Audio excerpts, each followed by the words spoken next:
सभी को जय श्री कृष्णा, राधे राधे। आप सभी श्रद्धालुओं का संस्कार कथा चित्रण चैनल पर बहुत बहुत स्वागत है। आज हम लेकर आए हैं हरियाली तीज की पावन व्रत कथा, जो विशेष रूप से सावन मास में श्रावण शुक्ल पक्ष की तृतीया तिथि को मनाई जाती है। यह पर्व विशेषकर सुहागन स्त्रियों के लिए अत्यंत ही शुभ और सौभाग्यदायक माना गया है। इस दिन माता पार्वती और भगवान शिव के पुनर्मिलन की याद में यह व्रत रखा जाता है। हरियाली तीज इस बार 27 जुलाई 2025 को पड़ रहा है और इसका पूजा मुहूर्त प्रातः काल से लेकर संध्या तक है। निश्चित काल में शिव पार्वती पूजन विशेषकर माना जाता है। आइए अब इसकी पूजा विधि छोटे से रूप में जानते हैं। सबसे पहले प्रातःकाल स्नान करके स्वच्छ वस्त्र धारण करें। माता पार्वती की शिव जी के साथ पूजा करें। हल्दी, कुमकुम, मेहंदी, चूड़ी, चुंदरी, बिंदी, सिंदूर आदि अर्पित करें। 16 श्रृंगार की वस्तुएं माता पार्वती को चढ़ाएं। घी का दीपक जलाएं तथा व्रत करें, पाठ पढ़ें या सुने। मिठाई में घेवर, मालपुआ, कचौड़ी, नारियल और पान सुपारी भी चढ़ा सकते हैं। विवाहित महिलाएं एक दूसरे को सिंदूर, मेहंदी और श्रृंगार सामग्री भेंट करें। दिन भर व्रत रखें और कई महिलाएं इसे निर्जल व्रत करती है, पर रात्रि में पूजन के बाद इसे खोला जा सकता है। आइए इसके महत्व को जानते हैं। हरियाली तीज व्रत अखंड सौभाग्य, पति की लंबी आयु और वैवाहिक सुख के लिए किया जाता है। यह व्रत माता पार्वती की श्रद्धा और भक्ति का प्रतीक है। यह दिन प्रकृति की सुंदरता, प्रेम और उल्लास से भी जुड़ा होता है। स्त्रियां इस दिन मेहंदी, झूले और गीत के साथ उत्सव मनाती है। आइए हरियाली तीज की व्रत कथा का वाचन करते हैं। शिवजी कहते हैं, हे पार्वती, बहुत समय पहले तुमने हिमालय पर मुझे वर के रूप में पाने के लिए घोर तप किया था।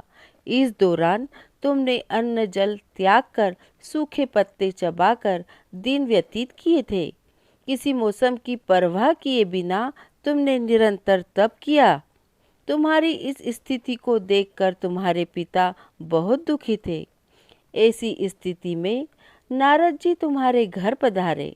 जब तुम्हारे पिता ने नारद जी से उनके आगमन का कारण पूछा, तो श्री नारद जी बोले, हे गिरिराज, मैं भगवान विष्णु के भेजने पर यहाँ आया हूँ। आपकी कन्या की घोर तपस्या से प्रसन्न होकर वह उससे विवाह करना चाहते हैं। इस बारे में मैं आपकी राय जानना चाहता हूँ। नारद जी की बात सुनकर पर्वतराज अति प्रसन्नता के साथ बोले, हे नारद जी, यदि स्वयं भगवान विष्णु मेरी कन्या से विवाह करना चाहते हैं तो इससे बड़ी कोई बात नहीं हो सकती। मैं इस विवाह के लिए तैयार हूँ। फिर शिवजी पार्वती जी से कहते हैं, तुम्हारे पिता की स्वीकृति पाकर नारद जी विष्णु जी के पास गए और यह शुभ समाचार सुनाया। लेकिन जब तुम्हें इस विवाह के बारे में पता चला तो तुम्हें बहुत दुख हुआ। तुम मुझे यानी कैलाशपति शिव को मन से अपना पति मान चुकी थी। तुमने अपने व्याकुल मन की बात अपनी सहेली को बताई। तुम्हारी सहेली से सुझाव दिया कि यह तुम्हें एक घनघोर वन में ले जाकर छुपा देगी और वहां रहकर तुम शिव जी को प्राप्त करने की साधना करना। इसके बाद तुम्हारे पिता तुम्हें घर में न पाकर बहुत चिंतित और दुखी हुए। वह सोचने लगे कि यदि विष्णु जी बारात लेकर आ गए और तुम घर पर ना मिली तो क्या होगा। उन्होंने तुम्हारी खोज में धरती पाताल एक करवा दिए, लेकिन तुम ना मिली। तुम वन में एक गुफा के भीतर मेरी आराधना में लीन थी। भाद्रपद तृतीय शुक्ल को तुमने रेत से एक शिवलिंग का निर्माण कर मेरी आराधना की, जिससे प्रसन्न होकर मैंने तुम्हारी मनोकामना पूर्ण की। इसके बाद तुमने अपने पिता से कहा कि पिताजी, मैंने अपने जीवन का लंबा समय भगवान शिव की तपस्या में बिताया है और भगवान शिव ने मेरी तपस्या से प्रसन्न होकर मुझे स्वीकार भी कर लिया है। अब मैं आपके साथ एक ही शर्त पर चलूंगी कि आप मेरा विवाह भगवान शिव के साथ ही करें। पर्वतराज ने तुम्हारी इच्छा स्वीकार कर ली और तुम्हें घर वापस ले गए। कुछ समय बाद उन्होंने पूरे विधि विधान से हमारा विवाह किया।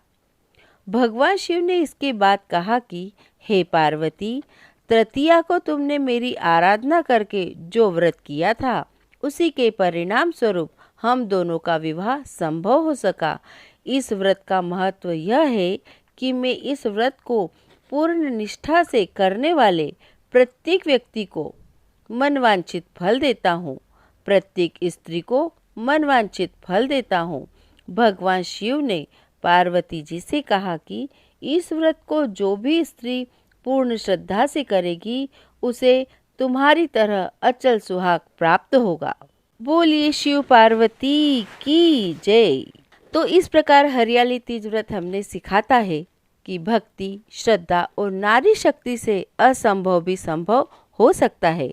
माता पार्वती की तरह यदि हम पूर्ण समर्पण के साथ साधना करें तो भगवान शिव स्वयं प्रसन्न होते हैं और जीवन में सुख, सौभाग्य और शांति बरसती है। इस तीज पर हम सभी माता पार्वती से प्रार्थना करें कि हमारे परिवार में प्रेम बना रहे, जीवन में हरियाली बनी रहे। बोलिए माता पार्वती की जय। बोलिए भोलेनाथ भगवान की जय। सभी को जय श्री कृष्णा। आपको मेरे द्वारा वाचन की हुई यह कथा कैसी लगी मुझे कमेंट कर ज़रूर बताएं और अच्छी लगी है तो ज़रूर से लाइक और शेयर करें। धन्यवाद। जय श्री कृष्णा।